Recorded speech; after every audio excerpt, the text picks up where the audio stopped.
오늘도 하나님을 기대하는 마음으로 나오셨습니까? 하나님께서 우리에게 우리를 어떻게 보는지 항상 말씀을 드렸죠. 하나님께서 우리를 존귀한 자녀로 보고 계시고, 또한 여러분의 상황이 어떠든지, 또한 여러분의 모습이 어떻든지 간에 여러분을 향한 놀라운 계획을 가지고 계십니다. 늘 그 하나님 믿으면서 의지하면서 나갔으면 좋겠습니다.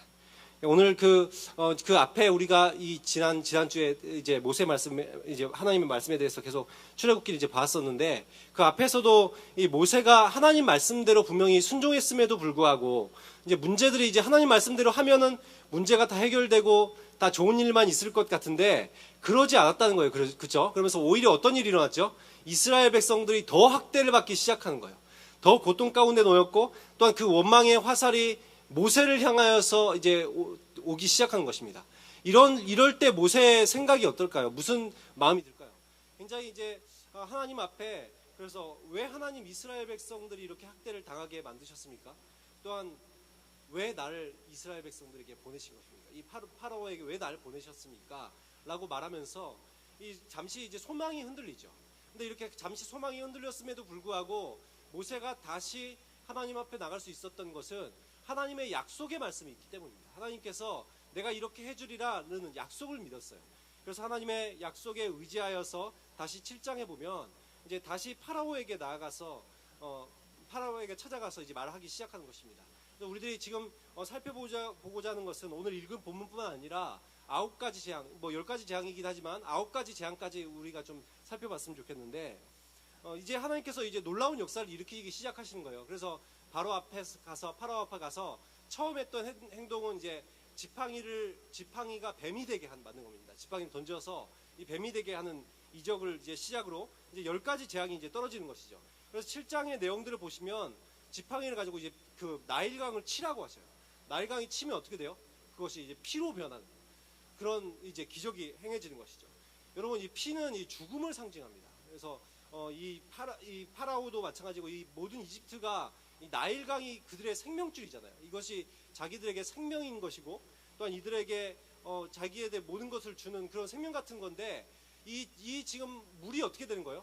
피로 변했다. 이 죽음으로 변했다. 지금 이들에게는 굉장히 충격적인 거죠. 자기들에게 생명을 줄 줄 알았던 물이 자기들에게 죽음으로 다가오는 거예요. 내가 의지했던 강이 죽음으로 변하는 거. 그래서 이 물고기가 죽고 악취가 나고 온 땅에 있는 물이 피로 변화했다. 근데 어떤 사람이 이거 가지고 이제 적조 현상 아니야, 이런 식으로 얘기하는 사람이 있는데 절대로 아닙니다. 왜냐하면 이 적조 현상일 리가 없는 게 이 7장 19절과 21절에 보면 어디에 있는 물까지 피로 되냐면 그릇 안에 있던 물까지 다 피로 변하거든요. 단지 이제 물이 강이나 어디 고인물들이 아니라 집에 있는 모든 물들까지도 다 피로 변할 정도로 이집트 전체에 있는 물들이 이제 피로 변하는 사건이 일어나는 거죠. 근데 여러분, 여기 보면 그 파라오의 마술사들이 어떤 마술로 그걸 해낸지 모르겠는데, 이 파라오 마술사들도 물을 딱 치면 피로 변하는 이런 일들을 행합니다.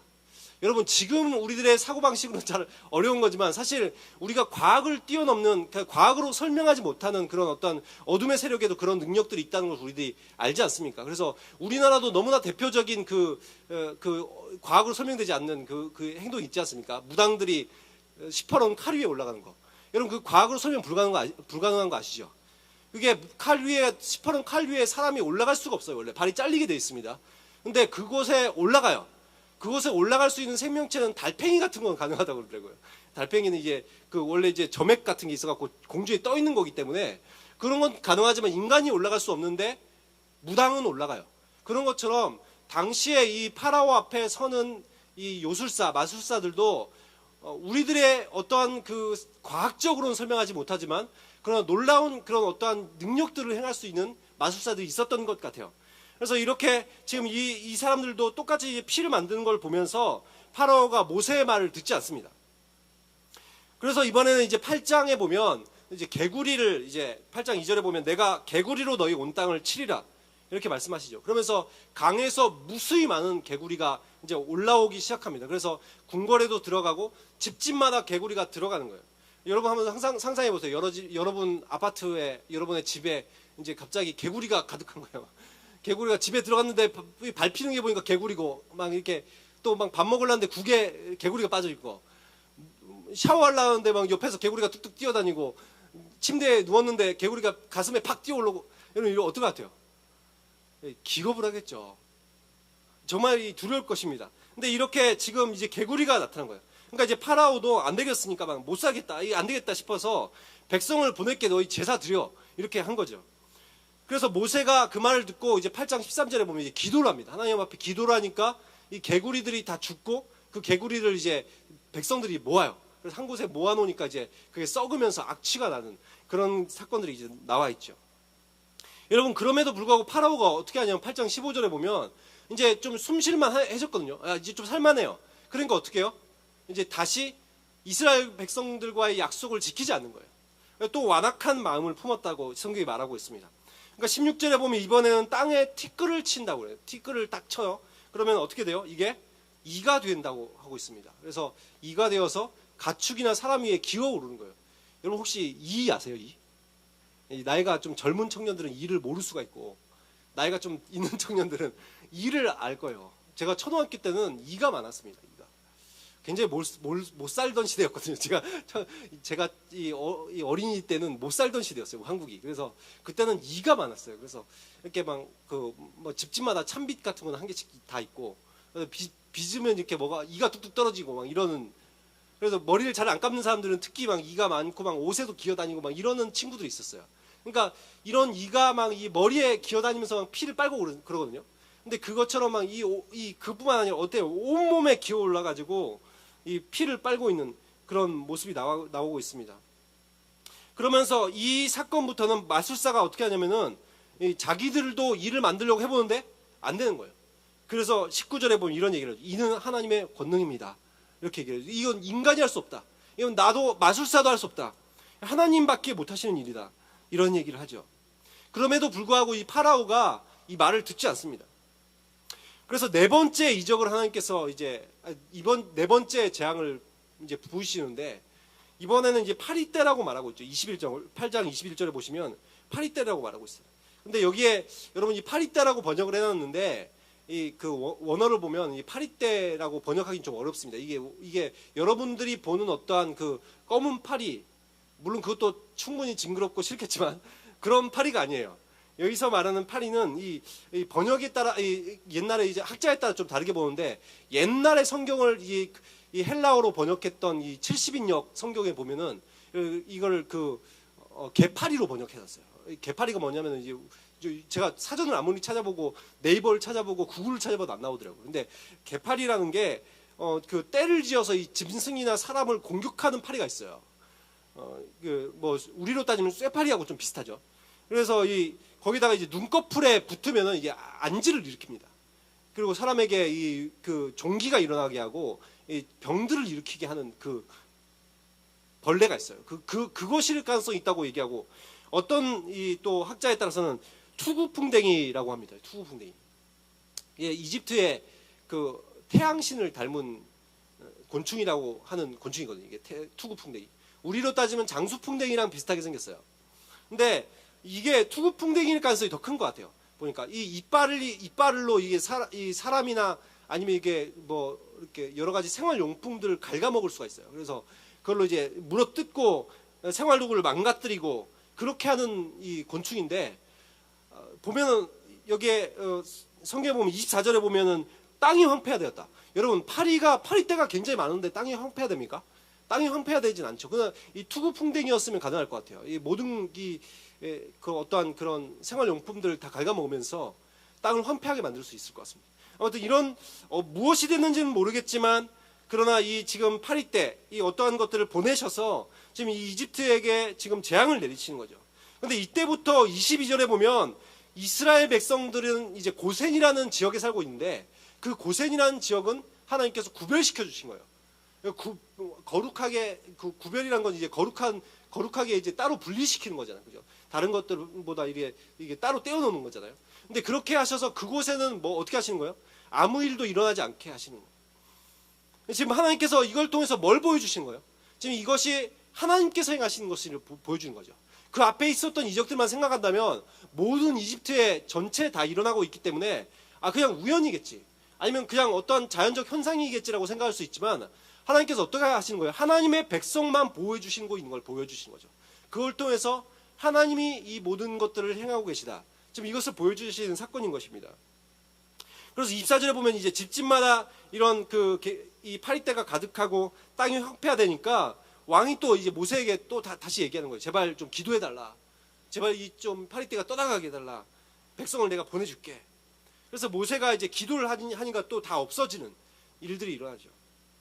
근데 또 어떻습니까? 이렇게 됐으면 좀 정신을 차릴 만도 한데 왕이 또 어떻게 나와요? 파라오가 또다시 이 마음을 완악하게 하게 하면서 이 했던 약속들을 지키지 않아요. 그래서 다섯 번째 이제 재앙이 나오는데 돌림병을 얘기하고 있습니다. 돌림병. 9장부터 나온 이 내용이죠. 이 가축에 이제 찾아오는 돌림병인데 우리로 따지면 어떤 병이죠? 구제역이죠. 구제역. 그죠? 우리나라도 이제 구제역 한 번 하면 뭐 전에 돼지를 뭐 250만 마리를 다 그냥 죽이고 땅에 묻었던 적이 있지 않습니까?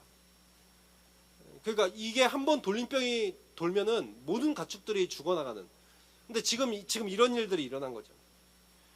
그런데 이제 그러면서 또 이스라엘 백성들에게는 돌림병이 돌지 않을 것이다라고 말씀하셨는데 파라오에게 그렇게 이제 모세를 통해서 말씀하게 하셨는데 보니까 가축들이 다 죽었다는 거죠. 모든 이 이집트에 있는 가축들이 거의 다 죽었다. 성경이 말하고 있습니다. 다 죽었다라고 표현하고 있지만 아마 다는 아니겠지만 거의 다 죽은 것 같아요. 근데 지금 이것을 보면서 이제 파라오가 다시 한번 이제 사람들을 보내본 거죠. 야 고센 땅에 한번 가봐. 거기도 죽었나 봐봐. 이 고센이란 지역은 특히 지금 원래 이스라엘 백성들이 파라오한테 자기들이 이 땅에 내려와서 요셉을 통해서 이집트에 정착하게 될 때 자기의 민족을 어떤 민족으로 소개했었어요? 이 목축업자로 소개했죠. 원래부터 이제 가축을 기르는 업자들로 소개를 했단 말이에요. 그럼 이 고센이라는 지역을 준 이유도 그 지역이 굉장히 풀이 많은 지역이어서 그 지역을 준 거예요. 그러니까 동물들을 키우라고. 근데 그 지역일 것 같으면 더 큰 일들이 일어났어야 되잖아요. 근데 보니까 그곳에는 가축이 죽지 않은 거죠. 그래서 여섯 번째 보면 이번에는 이제 화덕의 두 움큼을 이제 가지고 이제 왕 앞에서 이제 파라오 앞에서 이게 날리려고 하는 거예요. 싹 이제 모세가 날려요. 그러니까 날리니까 그게 이번에는 이제 사람이나 동물에게 달라붙어서 악성 종기를 일으켰다 이렇게 말하고 있어요. 그래서 이번에는 이제 이집트의 그런 마술사들이 자기들도 종기가 나니까 이제 서지 못하는 모세 앞에 나타나지도 못하는 이런 일들이 일어납니다. 그리고 일곱 번째가 오늘 나온 사건인데 여러분 여기에 보면 이제 경고를 하시죠. 하나님께서 이 파라오 앞에 서서 13절부터 보면 경고를 하게 하십니다. 내 백성을 보내라 라고 말씀하시면서 그렇지 않으면 내가 어떻게 하겠냐 어떻게 할지에 대해서 말합니다. 이 우박을 내리겠다고 말씀하시는데 근데 여기에 오늘 말씀해 보면 이 우박이 그냥 우박이 아니에요. 보니까 뭐가 섞여 있어요? 이 불이 섞여 있는 거예요.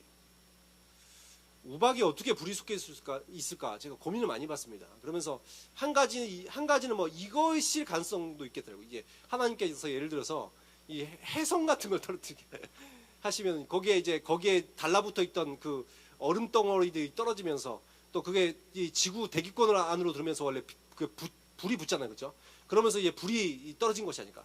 근데 그거 뭐 아닐 수도 있죠. 그거 또 다른 방법들도 여러 가지가 있으니까 하나님한테는. 근데 아니면 여기 보니까 우레소리가 들렸다고 얘기하고 있는데 계속해서 이제 천둥 번개가 치면서 우박이 떨어지게 했으면은 여기서 말하는 불이라는 것은 천둥일 수도 있죠.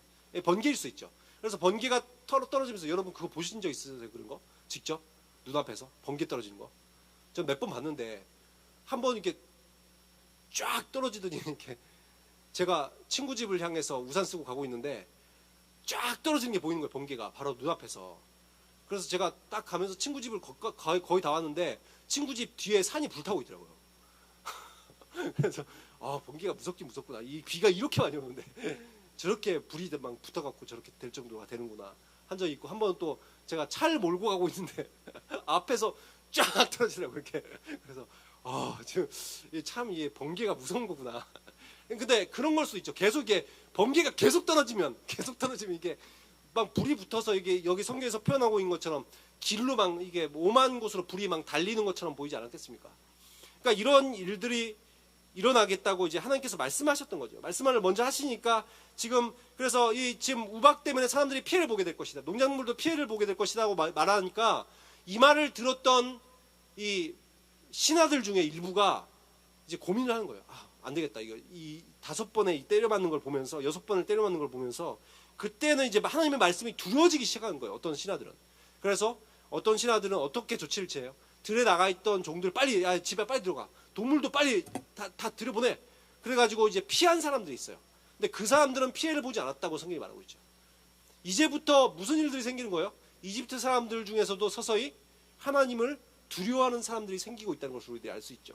그럼에도 불구하고 파라오는 계속해서 이 마음을 완악하게 합니다. 여러분, 성경이 뭐라고 말하고 있냐면 이 거의 뭐 개국 이래 최고의 그런 그 지금 자연재해들에 속하고 있는 거예요, 지금. 그래서 이런 것들을 보면서 이제 이 왕도 굉장히 두려운 거죠, 처음에는. 그러나 말로는 내가 범죄했다, 제발 이 우방을 그치게 해달라 이렇게 말을 하지만, 그러나 실질적으로 어때요? 또 이 아직도 완전히 하나님을 두려워하지 않는 거예요. 그러면서 완악한 마음을 품고 있습니다. 그래서 이번에 여덟 번째 10장에 보면 이 메뚜기 재앙을 하나님께서 이제 보내시는데, 여러분 메뚜기 떼를 아세요? 우리들이 일반적으로 보는 뭐 요즘은 잘 못 보죠. 제가 어렸을 때는 많이 봤었는데 집 근처에서 이렇게 방앗개비, 뭐 메뚜기, 제가 아주 어렸을 때는 메뚜기를 구워 먹기도 했습니다. 이렇게 간식으로 막 이렇게 구워 먹기도 하고.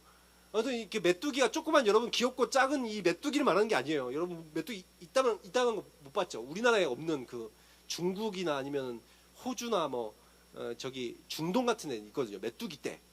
메뚜기 떼가 한 번 이 날아오르면 하늘을 시꺼매질 정도로 이렇게 날아오르는 그런 메뚜기 떼가 있습니다. 그리고 그런 메뚜기 떼가 이제 한 번 지나가면 그 인근에 있는 모든 이 초목들이 초토화되는, 그렇게 만드는 것들이 메뚜기 떼죠. 메뚜기는 자기의 몸에 몇 배 되는 양을 하루에 먹어치울 수 있습니다.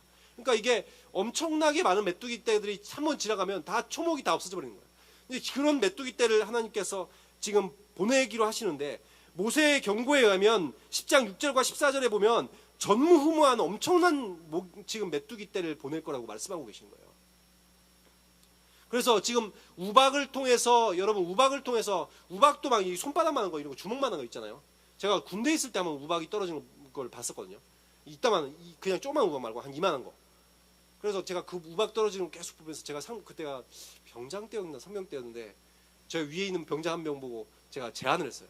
가위바위보해서 진 사람이 저 나무 찌꼬기 합시다. 그래가지고 그 고참이 너무 재밌을 것 같아갖고 후임들 다 모았어요. 그리고 같이 가위바위보 해가지고, 제가 한 번도 안 걸렸는데 이 갔다 오는 애들이 그 비명 소리를 제가 들을 수 있어요. 아따 그래서. 근데 그 이만한 우박도 막 이렇게 엄청 따가운데 막 이제 주먹만 하고 큰 우박들 떨어지지 않겠어요. 그러면서 그 앞에 있었던 우박 사건으로 거기다 불까지 같이 떨어졌기 때문에 이 완전히 지금 이 농작물이 완전히 다 망해버리고 나가 있던 사람들이 다 죽고 이런 일들이 일어났었거든요. 근데 여기에 보면 메뚜기 재앙 때는 뭐라고 말하고 있냐면 10장 5절에 보니까 우박에 면하고 남은 모든 식물들, 여러분 그 이전 농사는 다 망쳤지만 아직 이제 땅 속에 있었던 싹이 나지 않았던 것들이 이제 싹이 올라오기 시작했거든요. 근데 그것까지도 완전히 망하는, 모든 것들을 다 먹어치워버릴 것이다, 이렇게 말하고 있는 것이죠. 이때서야 이제 신하들이 그렇게 얘기하는 거예요. 파라오에게 어느 때까지 이 사람이 우리의 함정이 되겠습니까? 이스라엘 보내서 하나님을 섬기게 해주십시오. 이집트가 망한 줄을 알지 못하십니까? 이집트가 망하였다. 이 고대 사회는, 여러분 그 고대 사회는 무엇이 가장 이 산업이 뭐죠? 다 농업하면 목축업이잖아요, 그렇죠? 근데 지금 이런 농업, 축산업 이런 것들이 다 지금 동물들도 다 죽어 나갔고, 지금 농작물도 망했으니까 지금 어떻게 된 거예요? 지금 이 경제 대공황이 온 거예요. 1929년에 있었던 그 경제 대공황이나 아니면 우리나라 그 1997년에 있었던 IMF 다 모르시죠? 저는 IMF는 겪어봤습니다. 저희 집도 IMF 때문에 다 쫄딱 이제 안 그래도 못 사는 집 더 못 살아가지고, 다 부모님이 이제 수입이 없어지고 거리에 남게 생겨가지고 제가 서울 올라온 거예요. 어머니한테 말했죠. 어머니, 어차피 부산에 있어도 죽고 서울에 있어도 거지가 될 건 똑같은데 차라리 서울 갑시다. 서울에 일자리가 좀 많지 않겠습니까? 그랬더니 어머니가 그렇네 그러시더라고요. 그래서 아버지한테 좀 설득해보자, 네가 좀 얘기해봐라. 그래서 제가 그때 고3 때거든요. 제가 서울에 있는 대학을 가고 싶어서 그렇게 했어요. 아버지한테 또 가가지고, 아버지 여기 있어도 거리에 남고 서울에 있어도 거리에 남는데 서울 갑시다. 아버지가 그럴까 그러시더니 일주일 뒤에 집을 구했대요, 서울에. 그래서 그 판자촌 그쪽으로 이제 들어가겠다는 거예요. 그래서 그쪽으로 다 그래서 이사 왔잖아요, 우리가 다. 그 상도동에 있는 판자촌으로. 여러분, 아무튼 그런 그 경제적 몰락, 지금 완전히 지금 망한 거죠. 여러분, 이쯤 되면 이제 좀 어떻게 정신을 차려야 되는데, 파라오가 그럼에도 불구하고 완악하게 했다라고 성경이 말하고 있습니다. 그래서 하나님께서 이제 9번째 재앙으로 이제 이 흑암의 재앙을 내리신 거예요. 이집트에는 보니까 3일 동안 햇빛이 없는 겁니다. 깜깜한 거예요. 근데 보니까 이스라엘 땅에는, 이 고센 땅에는 어때요? 햇빛이 있습니다. 여러분, 이집트에서 믿는 신 중에서 거의 최고급의 신이 이 태양신입니다. 태양신과 그 다음에 그 파라오라는 그 왕 자체가 신이 되는 그 두 가지 신이 가장 센 신이거든요. 근데 지금 이 태양신이었던 레라는 신인데, 지금 하나님께서 지금 뭘 하시는 거예요? 그들이 믿고 있는 신, 그들이 생명을 줄 것 같은 이 태양, 근데 그것을 뭐로 만드는 거예요? 흑암으로 만드시는 거죠. 그러면서 이걸 통해서 또 이스라엘 백성들에게는 햇빛이 있음을, 빛이 있음을 통해서 무엇을 지금 말씀하신 거예요? 하나님께서 빛 되시는 분이 하나님이시고, 또한 생명의 근원 되시는 분이 하나님이시다. 지금 그것을 말씀하시고 있는 것 아닙니까? 너희들이 믿고 있는 태양이 아니다. 여러분, 이거 하나님을 믿지 않는 사람들은 이 자연 만물을 숭배하게 되는 경향들이 많이 있습니다. 우리나라에도 그 잔재들이 아직도 많이 남아있죠. 과학을 믿는다고 말하면서 왜 여러분 그 1월 1일만 되면 저 속초 강릉에 갑니까? 왜 그래요? 아직도 태양을 믿고 있는 거 아닙니까? 여러분, 왜 우리들 과학을 믿는다는 사람들이 왜 점집은 가요? 오죽했으면 정치판이 다 그 무당들에게 들은 얘기 가지고 정치를 한다는 얘기가 나올 정도로 정치인들도 다 점을 보고, 과학자들도 점을 보고, 아직도 다 이 우상들을 믿고 있는 거 아닙니까? 근데 하나님께서 이런 것들을 통해서 지금 하나님을 알려주시는 거예요. 근데 이제 마지막으로 이제 한 가지 재앙이 나왔는데, 오늘 안 볼 겁니다. 그거는 오늘 안 볼 거고, 이제 마지막 재앙은 진짜 이집트가 이게 생지옥이 되는 거예요, 완전히. 여러분, 이렇게 9가지 재앙들을 이제 우리들이 살펴봤는데, 여러분은 이 재앙들 중에서 좀 어느 게 제일 두려워요? 어떤 재앙까지는 좀 참아낼 수 있을 것 같아요? 몇 번까지 참아낼 수 있다? 지금 파라오는 마지막까지 참아내고 있잖아요. 근데 신하들도 보니까 한 6번째, 7번째 가니까 이제 참아내기 어려워지기 시작했잖아요. 여러분은 언제쯤 못 참을 것 같아요? 저는 첫 번째 재앙부터 참을 수가 없습니다. 왜냐면 제가 혈액공포증이 있어요. 제가 어렸을 때 트라우마 때문에 그런지 피를 보면 조금 있으면 피가 조금 손가락 나는 것도 좀 싫어하긴 하지만, 피가 이렇게 좀 솟아오르거나 이렇게 좀 많이 있는 걸 보면 저는 이렇게 점점 앞이 깜깜해집니다. 그러면서 맥박이 막 80, 50 정도로 줄어들어요. 그러면서 의식을 잃습니다, 순간적으로. 그래서 좀 있다가 깨어나요. 몸이 막 나른해지면서 막. 혈액공포증이 있어서 저는 첫 번째 재앙부터 아마 이 피부터 아마 참지 못하고 그냥 두 손 두 발 다 들 것 같아요. 근데 지금 이 파라오는 계속해서 지금 이 재앙들을 이겨내고 있습니다, 오히려. 근데 여기에 열거된 지금 재앙들의 특징이 무엇인 것 같습니까, 여러분? 네, 그렇죠. 지금 이집트가 숭배하고 있는 신들의 관련이 있는 것들이에요. 어떤 것들은 직접적으로 신이고, 그것이 직접적으로 신인 경우가 있어요. 또 어떤 것들은 신의 관할 아래 있다고 생각하는 것. 예를 들어서 돌림병들은 신의 돌림병을 안 일어나게 만들어주는 치료의 신 같은 것. 이런 것들이 있을 수 있죠. 그다음에 아까 그다음에 쇳동구리의 신, 그다음에 아니면 개구리 신, 이런 것들은 실제로 존재하는 신들이죠. 그러니까 어떤 것들은 여기에 나오는 재앙들이 다 하나같이 그 신을 직접적으로 만나거나 아니면 신의 통제권 안에 있다고 생각되어지는 어떤 생명체들 아니면 어떤 병들, 이런 것들이거든요. 그러니까 그렇기 때문에 지금 이것을 통해서 하나님께서 뭘 보여주신 거예요? 우리들은 별로 그런 생각을 안 하지만 이 고대 어떤 세계관에서는, 여러분, 고대 사람들은 민족 간의 전쟁을 우리들끼리 싸운다고 생각하지 않고 신들의 전쟁으로 생각했어요. 그래서 우리가 싸움에서 승패가 좌우되는 것은 우리가 중요한 게 아니다. 이 신들이 먼저 싸움이 일어난다, 이렇게 생각하고 있었단 말이에요. 그래서 누구 신이 더 세냐? 근데 지금 파라오는 지금 누구의 신을 무시하고 있어요? 지금 이 히브리의 신들을 무시하고 있죠. 히브리의 신, 하나님을 무시하고 있어요. 근데 지금 이 사건을 통해서 무엇을 보게 되는 겁니까? 우리들이 믿어왔던 그 신들이 보니까 그 신들이 주관하지 못하는 거예요. 이런 능력들이 없는 거예요. 그리고 이 통제권을 완전히 잃어버리는 모습들. 그러면서 이 하나님께서 말씀하신 대로 이루어지는 것들을 보면서 지금 이 이집트 사람들이 무엇을 알게 되는 거예요? 하나님이라는 신을 알게 되는 거예요. 그리고 내가 믿는 신이 아니라 하나님이 참 신이시고 능력 있는 신이시구나. 지금 이것을 이제 경험하게 되는 것이죠. 그래서 오늘 우리들이 보았던 말씀 9장 14절과 16절 말씀 한번 읽어보았으면 좋겠는데 9장 14절과 16절 말씀 한번 같이 읽어보도록 하겠습니다. 9장 14절 시작. 내가 이번에는 모든 재앙을 너와 내 신하와 내 백성에게 내려 온 천하에 나와 같은 자가 없음을 내가 알게 하리라. 16절 보겠습니다. 시작. 내가 너를 세웠음은 나의 능력을 내게 보이고 내 이름이 온 천하에 전파되게 하려 하였음이니라.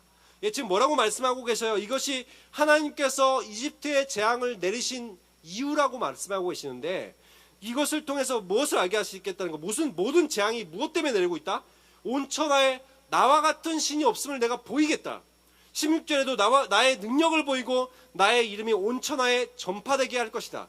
지금 이렇게 말씀하고 계시는 거죠. 온 세상에 하나님 같은 신이 없다. 하나님의 유일한 신이시고 참 신이시다. 이것을 보이시고 하나님의 능력을 보임으로 인해서 하나님의 이름을 온 세계에 전파하게 하시겠다고 지금 말씀하고 계셔요. 그래서 하나님께서 지금 이 이집트에서 이루어졌던 10가지 재앙을 통해서 하나님께서 궁극적으로 지금 말씀하시고자 하시는 것이 무엇입니까? 메시지가 무엇입니까? 하나님께서 지금 이집트를 심판하시고 이스라엘 구원한 이 모든 과정들을 통하여서 하나님이 우리들의 창조주시고 유일한 신이시고 하나님께서 구원자시라는 것을 보여주시는 거예요. 이것을 온 세상이 알기를 원하신다고 하나님께서 말씀하고 계십니다. 그래서 지금 사실 우리들이 이집트의 10가지 재앙이 우리들에게 내려지는 것 아니고 또한 이 이스라엘 구원을 우리들이 맛보는 것은 아니지만 그럼 우리들이 무엇을 믿어? 이 성경을 통해서 그 하나님을 보게 되는 것 아닙니까? 이집트에게 재앙을 내리셨던 그 하나님이 결국엔 이 세상을 심판하실 것이라는 것. 또한 이스라엘 백성을 구원하셨던 그 하나님이 결국 우리를 구원하신다는 것. 이 세상의 심판과 택자의 구원에 대한 이 말씀들은 계속해서 성경이 말하고 있고 이것이 지금 예수 그리스도를 예표하는 것이고 그 이후에 있을 이 심판이 결국에는 이 모든 세상에 대한 심판과 이 택자의 구원을 말씀하고 계시지 않습니까? 그래서 우리들이 이 성경을 통해서 이 하나님을 만나게 되는 거예요. 우리들이 직접 경험은 못하였지만 이 10가지 재앙을 쏟아 부으시고 또한 택자들을 구원하시는 이 사건들을 통해서 우리들이 그 하나님을 만나게 되는 거죠. 창조하시고 유일한 신이시고 또한 우리를 구원하시는 하나님. 그래서 나에게도 그 하나님께서 이집트에 행하셨던 심판처럼 또한 우리를 구원하셨던 것처럼 우리들에게도 이렇게 행해 주시겠구나. 그것을 믿게 되는 것 아니겠습니까? 그래서 우리가 이 지금 말씀을 통해서 이 이집트의 재앙을 때려 맞듯이 우리들이 이런 재앙을 맞지 아니하고 하나님을 믿게 된 것이 얼마나 은혜입니까? 근데 여러분 이렇게 파라오가 이쯤 되면 하나님을 좀 이제 믿고 하나님 앞에 좀 나오면 좋겠는데 그동안 하나님께 사실은 역사들을 보고 경험했잖아요. 그런데 믿고 회개하지 않죠. 재앙을 겪고도 여전히 10장 27절에 29절 말씀을 보면 여전히 완악한 마음을 품었다고 말하고 있어요. 그러면서 모세에게 말하기를 너는 날 떠나고 다시 내 눈앞에 나타나지 마라. 모세도 알았어, 나 안 갈게, 다시는 안 만날게 라고 이야기를 하죠. 보는 날에 내가 널 죽일 거야. 여러분 지금 모세가 파라오가 끝까지 이렇게 완악한 마음을 품는 이유가 뭘까요? 이 말씀에 대해서 이들의 마음이 완악한 것에 대해서 로마서 1장 28절에는 이렇게 이야기하고 있습니다. 마음에 하나님 두기를 싫어하며. 마음에 하나님 두기를 싫어했다. 이 마음의 중심에 하나님 두기가 싫은 거예요. 그리고 이 마음의 중심에 누가 있습니까? 내가 자리 잡고 있는 것이에요. 여전히 내 삶의 주인은 나고 싶고 모든 기준은 나이고 싶은 마음. 사실 그것이 여러분 이 선악과를 따먹었던 이 아담과 하와의 마음 아닙니까? 모든 것의 기준이 되고 싶은 마음. 창세기 3장에 그렇게 말하죠. 이 선악과 사건을 무엇이라고 말하고 있어요? 선악을 알게 하는 나무라는 이유가 뭐예요? 선악을 판단하는 자의 위치에 있다는 거예요. 선악을 내가 이제 기준이 되겠다. 내 중심은 나다라고 얘기하는 거예요. 그게 선악과 아닙니까? 지금 파라오가 그런 마음이에요. 하나님을 마음의 중심에 하나님 두기를 싫어하는 거예요.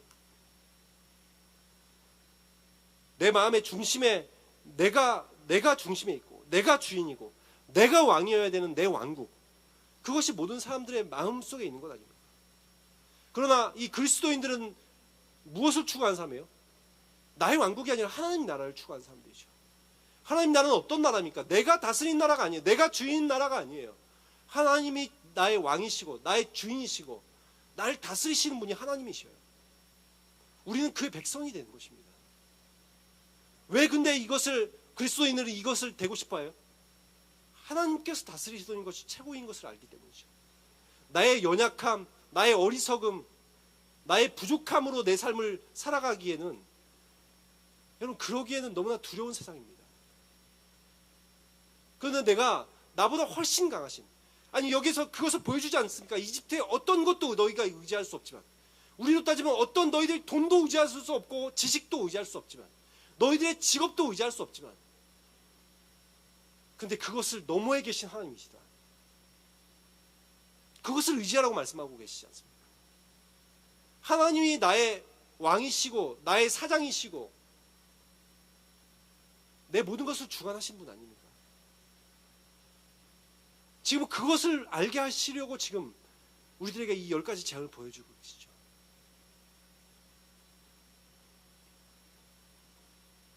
이집트의 신들은 이집트의 사람들의 마음속에 자기들이 만들어낸 우상들이죠. 근데 그것을 깊이 보면 왜 우상이 만들어집니까? 내 마음의 중심에 내가 있기 때문에 그런 거예요. 내가 잘 되고 싶은 마음, 내가 어떻게 보고 싶은 마음, 그 마음을 어떠한 대상에다 투영하면 그게 우상이 되는 거거든요. 그래서 그들의 치유의 신이 왜 있어요? 내가 치유받고 싶기 때문에 어떤 대상에게 치유에 대해서 빌기 시작합니다. 그게 치유의 신 아니에요. 내 마음의 중심에 그런 것도 있기 때문이죠. 내가 있기 때문인 거예요. 하나님께서 뭐라고 말씀하십니까? 그것을 하나님이 계셔야 될 자리에 다른 것을 두지 아니하고 내 마음의 중심에 오직 하나님만을 두는 것. 그렇게 할 때 하나님께서 우리들의 왕이 되셔서 우리들의 삶을 다스려 주심으로 내 삶에 참된 평안이 있고 참된 기쁨이 있고 또한 영원한 생명이 있음을 하나님께서 우리들에게 말씀해 주시는 것입니다. 그래서 우리들의 이 말씀들을 보면서 정말 주님, 나의 자아, 내 고집, 내 자기 중심성을 내려놓기를 원합니다. 그리고 하나님으로 채워주십시오. 하나님께서 나의 왕 되시고 내가 하나님의 백성 될 때 가장 좋은 삶임을 저희들이 믿습니다. 이런 마음으로 나가심으로 인해서 정말 우리들의 삶 가운데 하나님께서 다스려 주시고 우리들의 삶 가운데 참 평안을 주시는 하나님을 경험하는 저와 여러분이 되시기를 예수 그리스도의 이름으로 축원합니다. 이 시간 찬양 드리고 기도하도록 하겠습니다.